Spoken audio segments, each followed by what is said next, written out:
What's up, everybody? Welcome to this week's show. This is the You Can't Comp This NBA Trading Card Podcast. I am your host, Russell Gibson. This is episode 267. This week, we're going to talk about LeBron James and his new autograph. We are also going to be talking about the Detroit Pistons and them clinching the Eastern Conference, which I think is a really important piece as to what's going on in the NBA at the moment. We're also going to be talking about Victor Wembanyama because he is still absolutely popping off at the moment. And we're going to start a new segment, which is basically built around the next prospects to be looking at who's going to crack that $1,000 USD mark. So SGA, Jokic, LeBron James, Luka, Wemby, are all in the plus $1,000 mark. Who is going to be getting into that elite level next? Alrighty, without any further ado and any more mucking around, let's get down to it. I think the biggest story for me from a hobby perspective as of this week is LeBron James and his new autograph. It's not uncommon for autographs to change over the years and for athletes to change them. And to take that a step further, athletes will sometimes sign different autographs even at the same period of time and use different types of autographs. This isn't LeBron using one autograph for something and for something else. As far as I'm aware, he's changing all of his autographs to this new format. I don't mind this, frankly, at all, because I think what it's going to do is for collectors, it brings in an entirely new autograph for them to collect. And also, too, it sets apart two different eras for LeBron in terms of his signing. So what you can see here on the left-hand side is his, if you want to call it, his OG autograph here, and then his new autograph with the little king insignia just sitting very nicely on top of the autograph there. I like this a lot. I think that it adds a bit of character to it. And I think one criticism that you can have for athletes, particularly when they're signing very large volumes, and we're going to go through an example of this in a minute, is that they're not taking the time, they're not taking the care to do it. I think that the fact that he is adding something to his autograph and not taking something away from it is a really big part as to why people would collect something. And so I'm all for this. I think this is a really nice addition to it. The only thing that I would like to see more of from LeBron is maybe some custom inscriptions that has been done onto his cards, but I think that's a separate conversation altogether. Let's just have a look through some of the Twitter comments here. We've got the Collectibles Guru giving it the 3 crowns. We got Josh Reynolds. His new one is way better, but I hate when players change, especially this late in the career. Now all his old signature stuff is less cool, lame. I'm not too sure I would call it less cool, but I think it does definitely differentiate between the different ones. Does this mean the old signature is worth more? I think that in terms of value and a signature being worth more or less, that's more to do with population and scarcity and rarity of a card as opposed to the generally. But what we do know about LeBron autographs in totality is he hasn't signed for such a very long time. So compared to other athletes, for example, Steph Curry and Luka, he has such significantly less autographs out there in the total population that they're worth more in that particular thing. Michael never had to call himself a king or a GOAT. Everyone else has already done that for him. Look, I think that's actually more of an ego thing on LeBron, but at the same time, the hook at off the hook 35 must have hurt his wrist while flopping. That's definitely possible, but maybe that would actually shorten his autograph, not lengthen it. Alrighty, moving on here, we've got another lovely example here of his King autograph going on to a lovely 8 out of 10 Topps Chrome there. Absolutely lovely on that one there, on card autograph.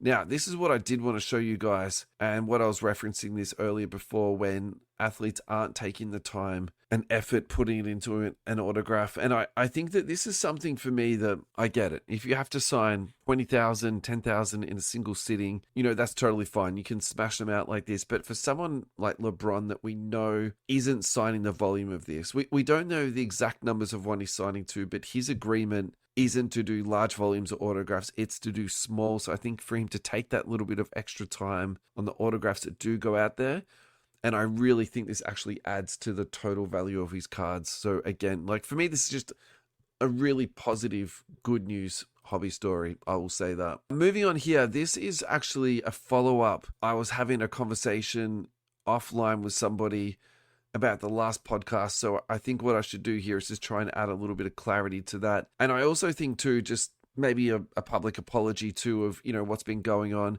I am in a massive adjustment period at the moment where I'm doing some live streams and videos and I'm using that as podcast content. and maybe I need to do a bit better explanation. And so this is a follow-up for that. I was referring to a Wemby Donruss PSA 10 on the last show. So shout out to Furf12 on Instagram. So Furf, thank you so much, man, for calling me out in a very positive, in a really good way. So this is the card that I was referring to. 2023 Donruss, Victor Wembanyama animation card, Gem Mint, PSA 10, sold on Alt for $10,300. Just to reiterate my point here, my point was that price point is insane. I love the card, I love the design, but I love that for $200, not $10,000. I think that's really what I was getting to here. On the flip side of that, I get it. It's population 2, BGS population on the 9 is just 1. You know, in terms of scarcity, that's totally fine. But also, I would say too, where is that going to land long term? I've got a very hard time believing that's going to keep up on that. This is from @SackCollects on Twitter. Panini is such a crock. Pay $500 plus for this exclusive product with 3 cards. Pull awesome jersey relic of the top rookie, which is Paige Buchers, which, I don't know, what's the NBA comp? You could maybe say, in terms of hype, like LaMelo Ball. An insane rookie coming through is probably going to be as big as Steph Curry, but I think at the moment that's the correct comp, is LaMelo Ball in terms of rookie hobby hype. Pull an awesome relic of the top rookie. Panini, yeah, but this ain't her jersey or anybody's. We just grabbed a random jersey and cut it up and enjoy. So I actually agree with this 100%, and I've said this previously, and I've said it on the breaks that we do. I love the WNBA product. I think the price point pre-Caitlin Clark has been so affordable. It's been absolutely fantastic, but a massive, massive downfall of this product. And also where I think they should be killing it is it should all be game used and game worn, or at least, you know, event worn. I think for rookies, I'll let them off the hook for that. But for all the veterans, there is no reason. Like, we're way past COVID. I think the trigger for Panini to start using non-game worn was COVID. And I either think that was an excuse or I think that was a reason. Either way, in my mind, that's when it all changed. But what I think we need to see, particularly now Panini isn't doing the huge volumes that they previously were, we need to see them going back to game worn at the very minimum for the veterans. I would love personally to see it for the rookies. For me, it adds so much extra value and enjoyment into something when I'm collecting it, and they absolutely need to fix this. Peter Mercato, your first mistake was buying women's cards. Man, I got to disagree with you about that wholeheartedly. You need to check out some Caitlin Clark comps, my man. It's absolutely insane. @StotPie, I'm glad I have zero desire to collect rally cards. Never liked them, and now they're fake too. Maybe actually it's not so much that they're fake. It's just that they could, and I'm saying Panini realized of the profit margin they can make on that extra after COVID, and people still collect them despite the fact they're not game worn. For me, it's a real line in the sand moment where you've almost got like some old school collectors who would only value game worn stuff, and you've got the new lot of collectors who are coming through where that's all they've ever had. So in some ways, like, they never know. I think long term it's going to play out in the sense that game worn is going to be much, much more valuable. But at the same time, if the biggest cards in the hobby, which is for WNBA in particular, are only non-game worn, well, then maybe that value will just hold out and play well. The really good example of this as to why game worn matters is Wemby. If you look at his rookie cards that sell for the most in terms of non-autographed stuff released from Panini, it is the game worn logo, man. That is the card that explains it, all of it, in an absolute mozza. Alrighty, guys, moving on to our next topic. We are going to talk about the almighty Detroit Pistons. This, for me, is a really good news story of the year. That and the Charlotte Hornets has kept me enjoying the NBA this year. That's the thing that I'm lucky about. I don't have a team, so I just sort of drift into things that, you know, really good news stories. For me, obviously, it's the Hornets. They've been my League Pass darlings. Other places are starting to talk about now. True Hoops was talking about that this week. Shout out to True Hoops. But let's get back to the Detroit Pistons. These guys have been absolutely cooking. They sorted out a couple of things with their chemistry. They've worked out the balance between defense and shooting, and they've got a fantastic roster that is well built, complements each other in a really meaningful way, and also is a young roster. Duran's young, Cade is young, Beef Stew, he's an absolute lunatic.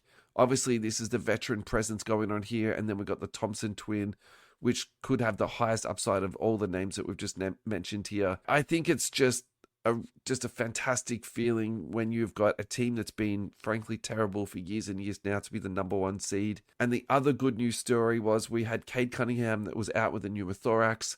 He is now going to be back in time for the end of the regular season. So that's twofold good news if you're a Pistons fan. Number one, it is because that means he hopefully will be eligible for the end of season awards.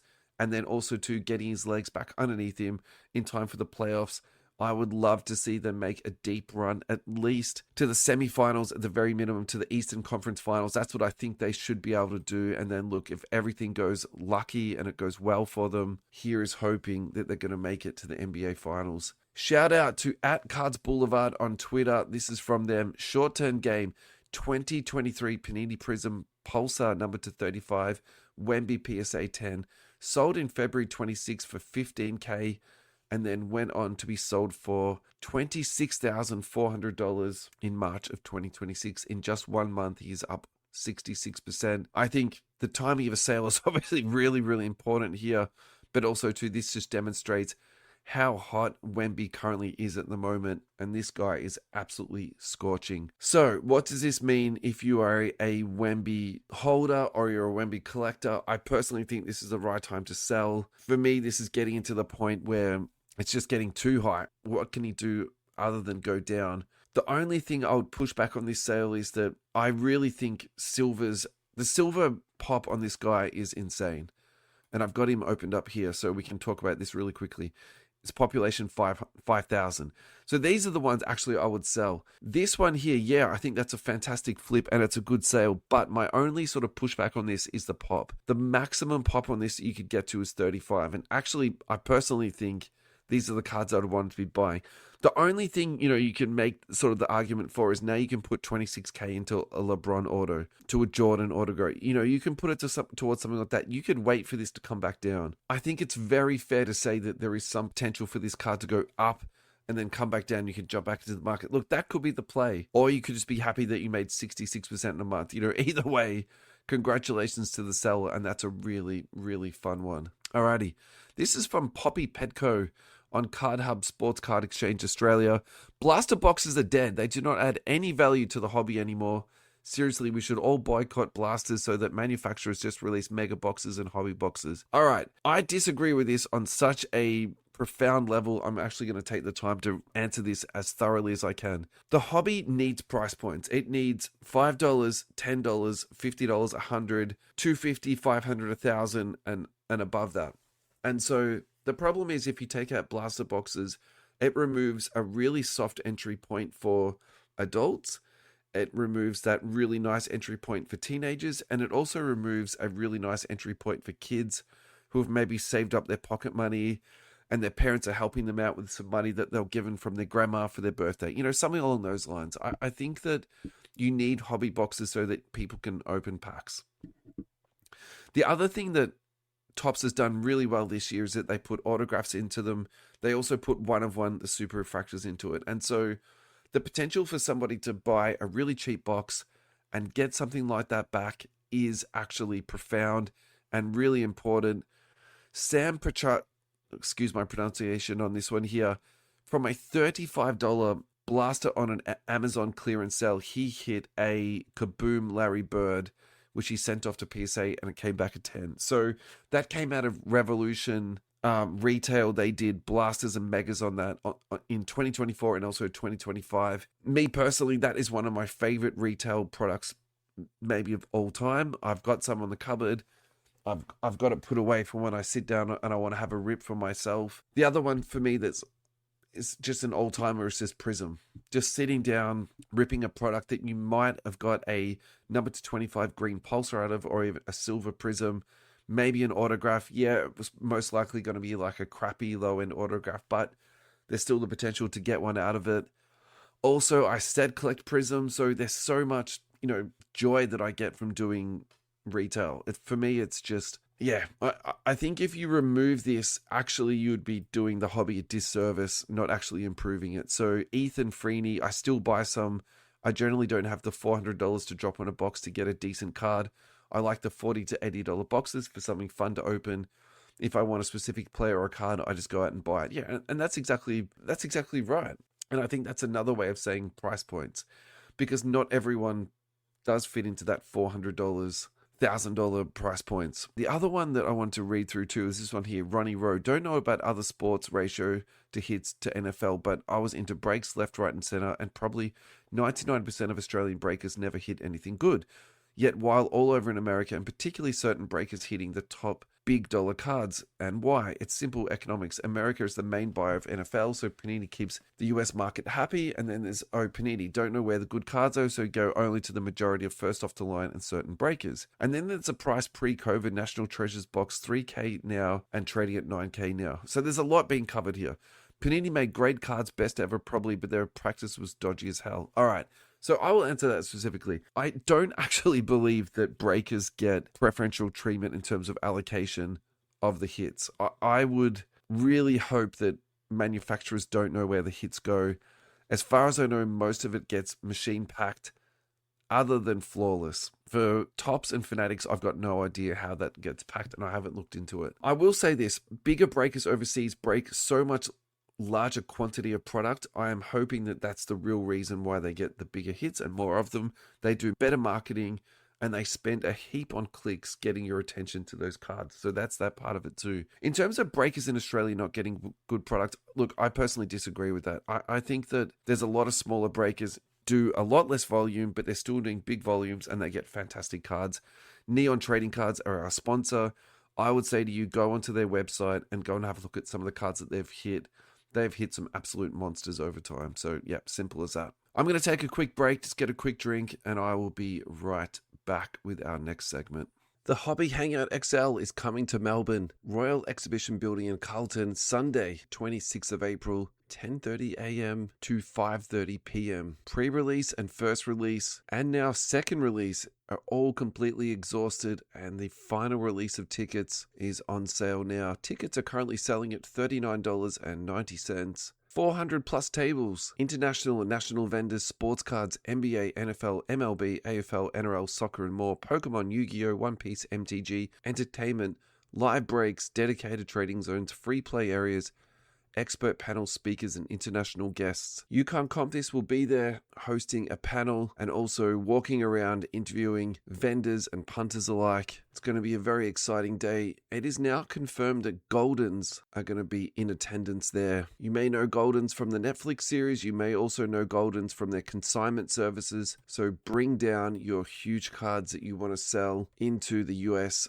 market. Vendors in attendance will include TCG Trading, Cardboard Guardian, Carson TCG, Charisma Plays, Cherry, Chloe O'Connor, Clyde Tattoos, Collector Bros, Collector's Alley, Collector's Coliseum, Collector's Kingdom TCG, that's a very well-used phrase in the collector's world, Cooper's Cards and Collectibles, DM Sports Cards, DG Collectibles, Alley's Collectibles, Encasify, and more. Go to thehobbyhangout.com.au to get your tickets or through OzTick. You'll also find the link in this podcast description. Thanks, team at the Hobby Hangout. Alrighty, we're back. Thank you so much for coming back and joining us. We're going to kick off a new segment, which is called Next Prospects to Pop. And so we're going to look at 14 different players over the next 4 weeks. And this is prefaced by me not buying into cards when I should have. I've looked at card values. I've said, yes, that's a good price. And I've just not hopped on and done it. So for example, SGA at one point was trading at $550. It is now currently trading at $2,651. Now for this one here, I will actually fully admit that I was wrong about this. When it was going up, I was saying, look, this now is a good time to sell. How much higher is this going to go? I was dead wrong on that, to the point now that I've actually switched around. And now I actually think SGA is probably a good buy, particularly what's going to happen the next couple of years. This is the really big one, though, for me. This is the one that's really motivated me to do this segment. Nikola Jokic, silver PSA 9, population on this 470. In 2024 was trading for $661. That is now trading at $1,450. His silver PSA 10 is now trading at $6,200. And 2 years ago was trading at $2,600. And so the whole idea behind this segment is to look around the league and say, great, what are the next prospects that could do really, really well for you? At number 14, we're going to start off with Nickeil Alexander-Walker. I really love the resurgence that he's had in his career. Him going to Atlanta has just been an absolute godsend. I've always liked the way he's played basketball. I thought he's had good size in the backcourt, but for whatever reason, he's never really meshed. And so him going to the Hawks has just been such a positive move for his career, and I couldn't be happier for him. I think the systems they run in Atlanta is just fantastic for good, smart basketball players. And here's the epitome of that. He's a fantastic outside shooter, and in the current NBA, that can give you enough court time to be successful. So he is currently trading at $67. I'm actually going to give this the highest rating of all the cards we're going to talk about today at 9 out of 10. Yes, he's in the 7th year of his career, but I would actually say don't let that put you off. Sometimes players just bloom late, and also for him, situationally, he's also bloomed late. He is up 268% over the last 2 years. You could have picked this guy up for $3.26, which is cheaper than the price of grading. So whoever did that, congratulations to you. Coming in here next at number 13, we have got Amen Thompson of the Houston Rockets. Now, this one's a little bit of a funny one for me because if you look at his graph, over the last 2 years, he's up and down. If you zoom into the last 6 months, he is down 40%. Now, some people would say, well, that's a bad thing that he's down 40%. But actually, for me, I view this as opportunity because I really value him in terms of his overall game. He's clearly shown out that he can play in big games. I think he's got the big game ability to succeed in the playoffs and more importantly, that in the finals. I don't think his game is a finished product, and I think he's going to keep getting better, particularly when it comes to shooting. That's the really big thing. I think if he can improve that to enough that people have to 100% respect his jump shot, he's virtually going to be... You could never take him off the court. I was going to say he was going to be unstoppable, but that's not his game. But every time you take him off the court, your team's just going to be worse off for it. And I think we're already starting to see that a little bit now with the Houston Rockets. Back to his card value, though. At $177, I'll give this a 7 out of 10 in terms of value. I think it's a really good purchase. I don't think there's anything to be overly worried about his price dropping. I just personally think at the moment, there's a lot of money going into Concanapple. There's a lot of money going to Cooper Flag. There's a heap of money going to Wemby. We've got some massive LeBron autographs that are coming out now. I suspect some of the money's been taken out of these marginal cards and going to that stuff, but that is also an opportunity. I personally wouldn't be rushing out to buy this right now. I would put this into your bookmark folder, check back on his pricing, just keep a bit of an eye on it. Coming in at number 12, we have got Scotty Barnes. Now, Scotty Barnes is not a ghost to this show. We've spoken about Scotty Barnes on multiple times. We had Joe Dennison come on, and Joe did not have a Scotty Barnes in his collection, which I cannot believe that. Scotty Barnes is a fantastic NBA player. He can play all over the court. My concern is, for example, if I directly comp him to Amen Thompson, is his market, and I will acknowledge that 100%. Now, in saying that, he's going to be a perennial all-star moving forward, so there's not a huge concern in that. I just think you do need to factor that in a tiny, tiny bit. Over the last 2 years, he's up 14%. Over the last 6 months, he's up 16%.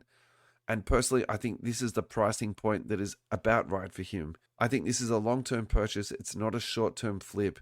So again, I would more put this guy into your bookmark list to see what you can pick up on the cheap for this guy moving into the future. I rate this at about 7.5 out of 10. I'm a big fan of Scotty Barnes. I think the potential is there. Fantastic pickup at $145. Population on this is low too. It's actually not that much, so 335 on that. Coming in next at number 11 is De'Aaron Fox. Now this one for me is a little bit painful because if you don't know, I love De'Aaron Fox. I've purchased quite a bit of him. At the highest, I paid 500 Australian dollars for this particular card, which in today's dollars is about 350 USD. I've purchased multiples along the line since then, so I could, make the argument I've averaged it out over time. But this most recent sale of $63 for me is astounding. So I'm going to need to get on some bids. I personally think this is one of the best purchases in the league at the moment, if that is a correct comp. If this is a correct comp, I'm going to give this a 9 or 9.5 out of 10. If let's just say it's a wrong comp and the one before that is correct, which is $145, I would give that like a 6.5 or a 7 out of 10. The reason I say that is because I think this is at least a 3-year purchase. I don't think this is a quick flip. I think what you're banking on here is the Spurs being contenders for the next 3 years, and there's nothing to give me any pause on that at all. I think the Spurs are such a well-designed and well-built team, and they're not finished constructing the roster yet. Wemby is still a work in progress. I think Fox actually could play better with Wemby. I don't think that's a finished product. And they've got a few other pieces on their roster that, they're nice pieces, but at the same time too, if you tell me that their roster looks 40% different in 2 years, I wouldn't be surprised on that at all. I think the Spurs are very dynamic in that sense. The population on this is 599. This is pre the Luka Doncic explosion era in terms of pops. This is 90% less population than Wemby. You have to keep that in mind when you are trading these cards long term into the future. Yeah, 9 out of 10 if you can pick one of these up at $63. Now, coming in, the last card we're going to talk about today, number 10, is Cunningham. And look, I actually built this list before I checked all the comps. So this one has automatically been promoted up to the top of the list because he's already cracked that $1,000 mark. But I still want to talk about this card because I personally don't hold Cunningham in the same way that everyone else in the hobby does. And I've been wrong about so many different things, and this might be one of those things that I'm wrong about, and that's totally fine. I will wear that. What I do want to say about this card is I personally think it's peaking, and I think there's two reasons why it's peaking. I think people are betting on this to be the Rookie of the Year, and also too, it's the first year of Topps Chrome, and I understand people's excitement, and actually I've got no problem with it all. I think it's fantastic that people are excited. They're going out spending their money. The other thing we have to mention now, and we have to mention here, is this is also part to do with the rookie hype. And so what I am anticipating is going to happen here is this card is going to spike and it will start to come down. You could actually make an argument that it's peaked already at 1,800 and we're already starting to see this card come down. 1,750, $971. It's coming back up again a little bit here to $1,200. I personally think this is going to go back down. I think if you hold tight, you'll be able to get this card for $700, $600 in the future. So where this fits into my argument is you're waiting for this card to go back down and then you're going to buy it again. I'm still putting him down into my fourth segment. So I've got 3 other groups of athletes in front of Cunningham. And the reason why I'm going to say this in particular is LaMelo Ball. It is an absolutely different time period, and LaMelo Ball was in a crazy, crazy time of the hobby. And he also held up the hobby. So much money went into this guy. But still, hear me out, because this data is fantastic for showing people what happens after the rookie hype. Rookie hype here at $6,000. Still rookie hype here at $4,500. This is crazy numbers. Still rookie hype. We're going downwards though, guys. We're going down. But this is still crazy rookie hype. $1,500, $800. Okay, now we're getting out of the rookie hype. And we're seeing this card really go down here, all the way down here to $335. I was saying before with Cunningham, he might go down to $700. He might go down lower than that. Now, you've got that massive rookie hype, and then all the heat comes off. My thing to people is wait for the heat to come off, and then come back in and buy that card for a much, much better price. That's the last thing we've got for today's show. Thank you so much for everybody for sticking around. I really appreciate you guys tuning in. I hope you've enjoyed the show. Massive shout out to our Facebook page. Just all you need to do is go to our Facebook page, Facebook.com/YouCan'tCompThis. Click that follow button. We're going to be giving away a free box of sealed fat packs straight into your hobby hands. Thank you to Neon Trading Cards for your ongoing support. Head to neontradingcards.com where you'll find a huge array of breaks. Soccer, NBA, MLB, F1, AFL, NRL, WWE, and Marvel. Find Neon Trading Cards on Whatnot. Neon is the exclusive home of the Lucky Card Co. repack products, Australia's leading multi-sport repack company. Neon is also a Topps and Fanatics direct breaking partner. This week on Neon's Whatnot platform, look out for those AFL breaks. They will be coming fast and heavy all through the week. Neon have also just launched their official second channel, Neon Trading Cards Plus. On the Plus channel, soccer, MLB, F1, AFL, NRL, WWE, UFC, and Marvel will be featured.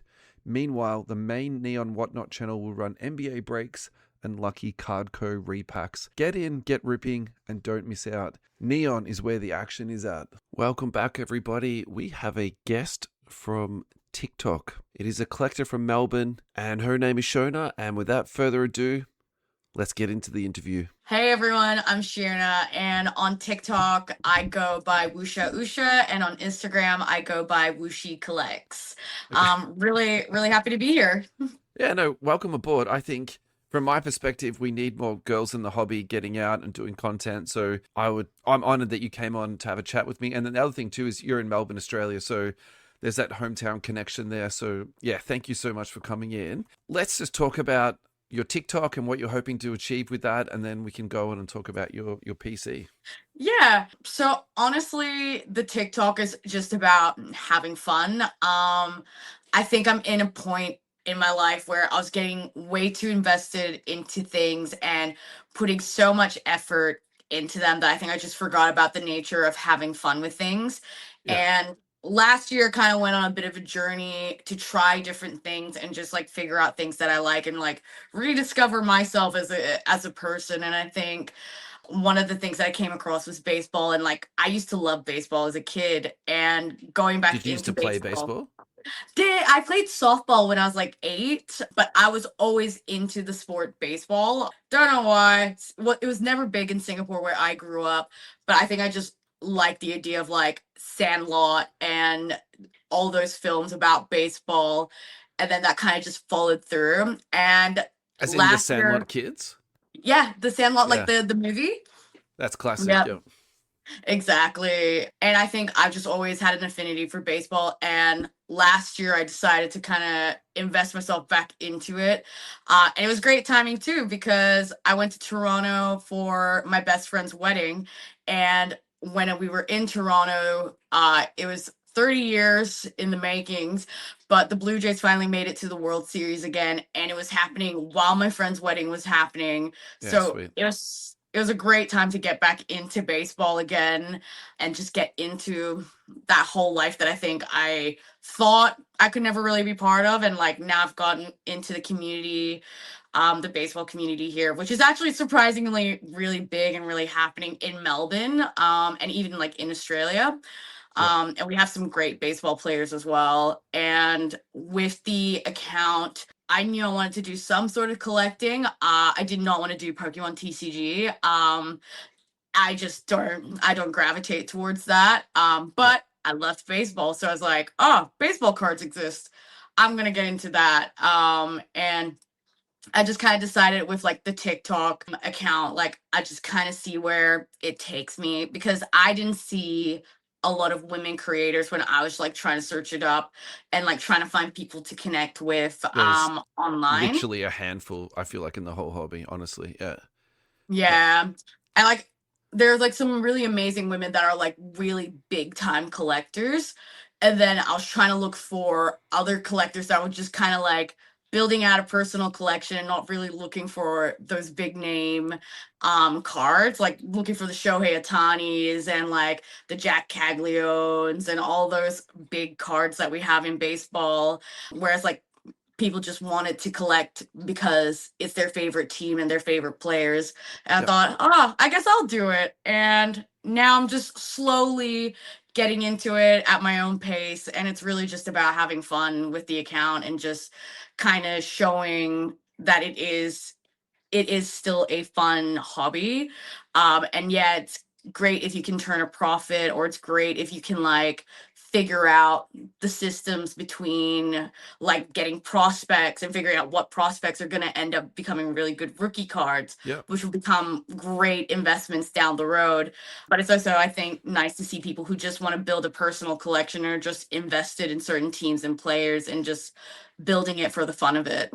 Yeah, yeah. I think what caught me, like my attention to your content, was that you are literally just having fun and you're just getting out and doing it. And I also think too, your content is very, like, it's very original, and it's like it's your own personality. You can see that coming through. So, and I think in the context of what's happening in the hobby at the moment, it's just night and day to, what's going on. That's like, it's very clickbaity. Often it's very negative, whereas you're the exact polar opposite of that. And I would say the other one who I would compare you to is Matthew Yuga. Have you checked out his Matt's cards? Yes, Matt's Another cards is Aussie guy. awesome. Yeah, he Yes. just kills it every week Yeah. in and week out. So Oh, yeah, I congrats. was I was hoping to see him at Collect Fest. I saw him at the Sydney one, but I Yeah, don't think I saw him at the Melbourne one. But yeah, he genuinely seems like a great guy, and like even just like his knowledge in the sports realm, like just being able to talk to people and figuring out yeah. prospects, and just him being invested in the sport and seeing potential in people. Like he was great to watch when I was trying to like look for sports creators around. Yeah, yeah. I think you're just triggering Matt at the moment because his complaint at Collect Fest was the spot he was put into. I think people had a bit of trouble finding him. I couldn't find him. I had to message him. What banner are you underneath so I can try and like track you down? It was yeah, he was underneath the red banner for people at home that couldn't work it out. So Oh. perfect segue. Tell us about your Collect Fest experience. How did you go? Well, it was my first ever like collectible show, and like and then card show. I went with my partner and our friend. Our friend collects Yu-Gi-Oh cards. My partner collects Pokemon TCG, and I collect baseball cards. So all three of Perfect. us entered in with like Yeah, three different goals, and all had to go our separate ways. yeah, I thought with Collect Fest, for one, like I think it was very loud and very happening, which was like great to just kind of see everyone all together in that space. Like people unripping packs, people learning how to play games. And like I yeah. obviously I was love like the in the tables sports. where they're playing games together. That's awesome for me too. Yes, Yeah, and I they're agree just with you on learning how that. to Yeah, play. Yeah, it was cool. Like obviously, I went to the first place that you see when you walk into Collect Fest is Fast Break Stand with Tops. That was really cool to see. I think I was with Fast Break. Like I love them. They were like the first store I went to buy cards, and like the Tops activations that they had were really great. And I think I was just from my perspective, I think I was hoping for a bit more trading aspect with them, but obviously when you're partnered with a brand like Tops, like I wouldn't expect that. So when I got to the sports section, that was really fun and interesting. And obviously that was like my first. I obviously had the idea that baseball is not going to be big yeah. in general at like shows like this, and especially in Australia where baseball is still a growing sport compared to AFL and NBA. So many NBA cards. I never realized how many NBA cards existed, and like Interesting. Okay. Yeah. it was so easy to point out the sports collectors because they all had the vault cases. The Matt's I was card like, boxes. Yeah. yes, I was like, yes, I can tell from afar, like I just know what you're collecting already. And then all these, it's a lot of men obviously in the sports section, and then you just have me wandering around, and I obviously had two different experiences with like two different vendors because not everyone had like baseball cards. So I went to Traders, and Traders was amazing. It was really great to chat with the guys there. The guys were really excited that like there was a woman that was collecting baseball cards, and like Yeah. we got to talk about the World Series, we got to talk about the sport. It was really great. It was really fun to like talk to those guys. And then I went to another vendor, and that vendor was a little bit condescending, I think. Maybe it was just I don't think it had anything to do with gender. I think it was just him as a person. But he was pretty condescending about like kind of quizzing me about the sport, quizzing me about different players, and like quizzing me about the history stuff. And my friends were behind me while like I was sitting down going through bulk, and this guy was like talking to me. And I think that's just like part and parcel of it. I think obviously I can appreciate with that vendor, he obviously is really passionate about the sport and knows a lot and is really knowledgeable. But I think to other people sometimes that can be a bit off-putting. To me, I 100%. Yeah. yeah, for me, I think it's just sometimes pushing past that a little bit and not letting that negate the experience. But like that Yeah. was like two polar opposite experiences for me in that like one day, which was really interesting. Yeah, there was a lot of bulk baseball cards, which was like really fun for me to look through. And I So was that was hoping to going to be meet my more. question to you. Did you find enough baseball to sort of be satisfied, or were you like, oh, there could have Yeah. been a bit more? Yeah. I mean, like there was a lot of bulk. They didn't have like any of like the bigger cards that I was probably looking for, but like I got lots of bulk, and like I got to fill up the personal collection, which was really cool. Cool. But not a lot of like cards that you would actually see like in the case. It's a lot of It's a lot of Shohei Ohtani's, which is like Shohei Ohtani is a great player and like big name for our era in baseball, but I personally just don't collect him because I don't resonate with him. But obviously Shohei Ohtani is like the big dollar, so like I understand Yeah. that as And well. that's what people want to sell and people want to like move that on. And yeah, 100%. Exactly. Yeah. Yeah. But yeah, it was really fun, I think, walking around and just like looking at everything and like looking at what other TCGs were coming up as well and just kind of like watching that because I know One Piece is really big at the moment, but like it's seeing a drop. So kind of looking around and seeing what other people are interested in and what how passionate other people are as well. I think like the Pokemon collectors are so interesting. Like there was a girl with a backpack and she had like a PSA graded EV card and it was just cased in the backpack. The backpack only had that PSA graded card. Okay. And obviously everyone is so passionate about it in their own ways and like they have their own pride and joys in their personal collection and I It's think like a it's mini great to be Logan able Paul.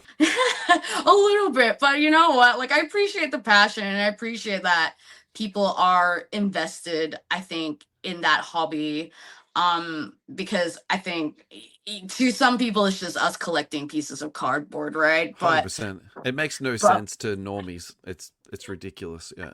Exactly, but like Yeah. these pieces of cardboard have so much history. Like my friend who's been collecting Yu-Gi-Oh cards, he's had these cards now for 10 years. And like, yeah, the monetary value is cool, but like these are the cards that he always wanted to be able to play with in decks, or this is like the particular character from the TV show had this deck, and like that's sentimental to him. And I think that's always interesting to find out the story behind people and like the cards that they have, Yeah. and obviously some people are in it for the hobby of investment, and which is that's cool. I will never be able to play an investment game personally, but I think like that in itself is also a really great skill to see, and like just seeing younger kids wanting to trade, learning to barter, learning how to make deals. I think trading cards has been such a great tool for kids to build confidence and meet other people in a safe space as well, because yeah, the internet's scary, but like for kids to be able to go to shows and have the confidence to ask for a trade or ask for a Yeah. cheaper price on a card and rationalize that, I think that's amazing to Yeah. see. No, 100%. I actually, I was literally just saying this in an hour. I just interviewed Trip MC cards and we were literally just talking about this, all the different skills that you will get. And then the other thing, I'm not too sure where you're at with family and stuff like that. I got two young kids. It's like, how do you get them off devices and get them out doing different activities? Like, I think it's a real conversation that needs to be had. And I think there's some benefit. You can make some argument that there is some benefit to card shows and getting kids into collectibles from that socializing point of view, 100%. So, big reason why I asked you to come on today was to talk about First Bowman, because as a baseball fanatic that you are, and me being an NBA guy that's not that familiar with it, I'd love to get your perspective on that. Yeah, I guess for me with Bowman, I think what's really interesting about it that I think a lot of collectors like about Bowman is the idea that you're really focusing on the prospecting aspect of collecting. And I think when we think about Bowman, Bowman really focuses on those that are up and coming, especially players that are still currently in the midst of being drafted, or Yep. they're kind of working in the minors at the moment, working towards getting into the majors. And the first card they'll ever get would usually be a Bowman. It would be their Bowman first, and it would be labeled Bowman first, or it'd be like a Bowman Chrome. Their first card would always be a Bowman before it's a Tops. And I think it's really cool because we know all these big names, but imagine being able to say that you got their Bowmans first before they even made it into the big leagues, which is why I think in the baseball collecting world, a lot of collectors are really switched on. Yeah, they're paying attention to the whole game and like rookies that are going to like stand out that are already playing in the MLB, but they're also looking at the guys that are playing in the minors right now that could be called up anytime, because in baseball people are going to get injured, people are going to have to take leave and stuff, and the prospects are those that are going to step up and they're going to have their time. And I think the lovely thing about being able to own a Bowman and saying that you had their Bowman first before they even got their Topps cards is really Yeah. cool.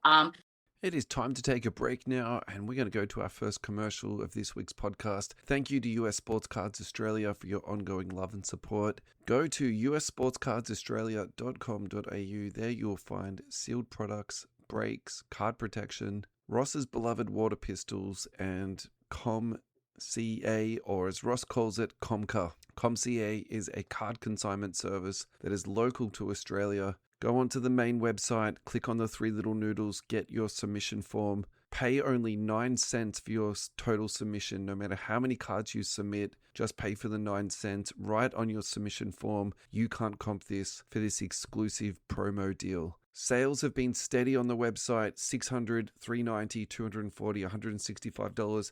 Money is flowing through the website. Ross is continuously developing on the back end, and the new website will be launching very imminently. Also, check out ComCA on Instagram, comca.tradingcards. Thank you to US Sports Cards Australia for your ongoing love and support. And we're back with Shiona, and we're going to continue our conversation about Bowman Chrome. And I also really like the art style of Bowman. It has a really nice vintage style to it as well. I think they're really pretty cards, personally, and yeah, it's really cool.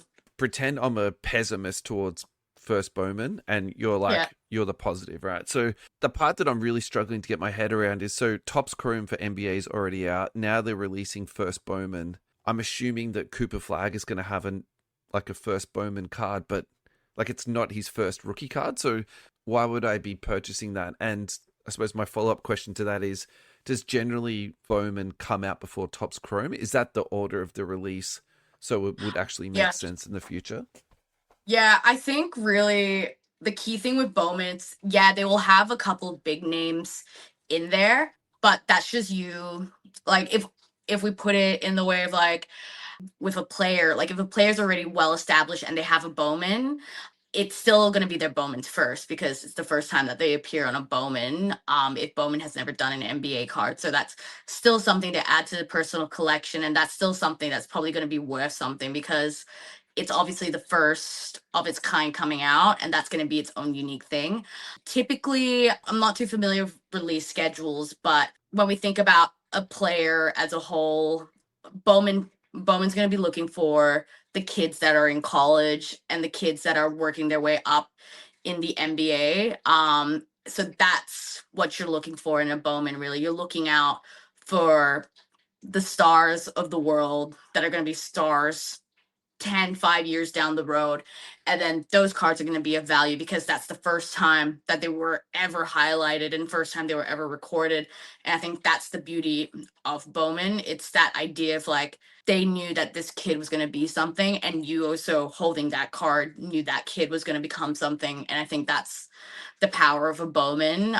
Bowman's really cool, I think, when they get into it and they're really studying the prospects and who's going to make it and who's not going to make it. I have a bunch of Bowman first, and it's a bunch of kids that I have never heard of because obviously they're out working in the league. The way baseball works is that these kids are working in the minor leagues of the major league teams, and they'll get called out for one game or something, but they still count and they still train with the team during spring training.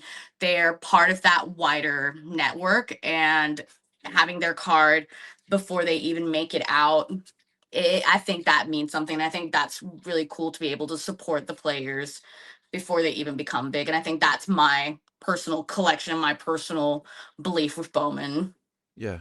No, that's awesome. I really appreciate you explaining that to me. I think probably what I'm trying to get my head around a little bit is just, maybe it's just the way that the product has come out this year, and next year it will be fixed and then it'll make more sense to me, because I think that's where I'm really caught up. It's why would I bother getting a first Bowman when I can just get a Topps Chrome? But yeah, I think you've explained that to me really well. And then I think the other thing where I think baseball and basketball is very different is the prospecting scene.